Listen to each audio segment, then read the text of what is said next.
C'est vrai que la propriété en Chevalier Montrachet, pour Bouchard Père et Fils, on est un des plus gros propriétaires, on a cette chance. Sur les 7 hectares et demi que compte l'appellation, on en a 2 hectares et demi. La particularité, comme vous l'avez dit, on est présent sur les 4 terrasses. Et ces 4 terrasses sont à chaque fois séparées par une faille géologique. Et véritablement, l'objectif, c'est de cultiver, de vinifier à part chaque terrasse pour mettre en avant la particularité de chaque terrasse et ensuite, après l'élevage, de les assembler pour pouvoir faire notre chevalier montrachet. Et avec ces 4 terrasses, on est les seuls à avoir cette présence sur ces 4 failles, et ce qui permet peut-être d'avoir une excellente image de ce qu'est un chevalier montrachet.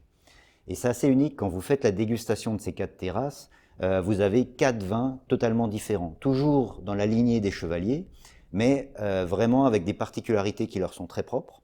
La première terrasse, on est plus à plat, on est au-dessus du Montrachet.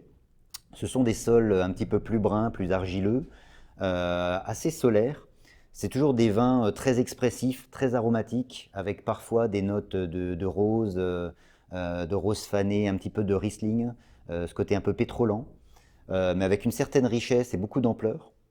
La deuxième terrasse est un petit peu plus en altitude. C'est des faibles pentes, juste un petit peu dans le coteau, mais c'est déjà des sols beaucoup plus calcaires, plus drainants. Et là, cette deuxième terrasse, pour moi, c'est le cœur de notre chevalier montrachet. C'est un petit peu ma favorite, tout simplement parce que l'expression aromatique est juste unique. Là, c'est très expressif. On est vraiment sur un vin extrêmement complexe avec des notes d'agrumes, de zeste. Comme quand vous épluchez une mandarine, vous avez juste le zeste fugace qui s'échappe. Et ça, c'est vraiment des arômes assez uniques. Ce petit côté crémeux. Ensuite, la troisième terrasse, un petit peu plus haut également, à plat, des sols beaucoup plus pauvres. Là encore, c'est plus difficile à la vigne de pousser. C'est des rendements qui sont un petit peu plus faibles. Par contre, malgré la hauteur, c'est un endroit qui est assez solaire.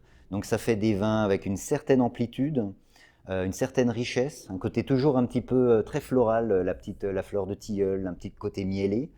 Et par contre, en bouche, on sent le côté calcaire parce que c'est beaucoup plus droit, un petit peu plus ciselé. Et enfin, la quatrième terrasse, encore plus haute, c'est une toute petite parcelle. Là, on est vraiment sur la roche-mère des chevaliers montrachets, des sols très très pauvres. La vigne a beaucoup de mal à pousser, on voit toujours ce feuillage très clair. C'est une petite vendange, des petites grappes. Et cette quatrième terrasse, ça ne représente pas beaucoup dans la cuvée, ça va être peut-être 5-6% maximum.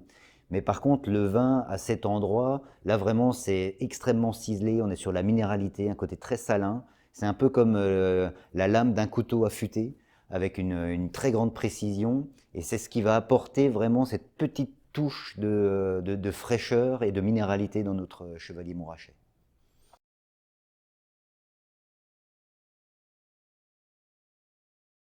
Alors en fait, donc on va récolter, on va vinifier séparément, élever en fût séparément, et ensuite viendra après le temps de l'élevage, viendra le moment de l'assemblage. Là, il faut respecter le temps et il faut être à l'écoute des vins. Donc on va goûter chaque fût, on va goûter les terrasses, et ensuite on va faire des essais avec des éprouvettes, et on va essayer d'assembler les terrasses entre elles, la 1 avec la 2, la 3 avec la 4, ou la 4 avec la 1. Et en fait, il y a aucune règle, il faut vraiment être à l'écoute des vins, à l'écoute du temps. Il y a des jours, ça se passe bien, on peut faire l'assemblage, et par contre, il y a d'autres moments, ça ne va pas s'assembler. Donc ça, il faut le respecter. Ça veut dire que les vins ne sont pas prêts, il faut attendre. Donc il faut trouver justement ce bon moment. Et ensuite, il faut trouver le bon ordre entre chaque terrasse pour que le mariage se fasse parfaitement. Et il y a des années qui sont assez faciles, comme 2019, où on a pu tout assembler en même temps. Il y a d'autres années où il a fallu prendre un petit peu plus de temps. On a assemblé d'abord la terrasse 1 et 2, et puis on a attendu avant de pouvoir assembler les autres terrasses ensemble. Donc c'est un processus qui demande un petit peu de temps, il n'y a pas de règle, il faut être à l'écoute et il faut être dans la dégustation.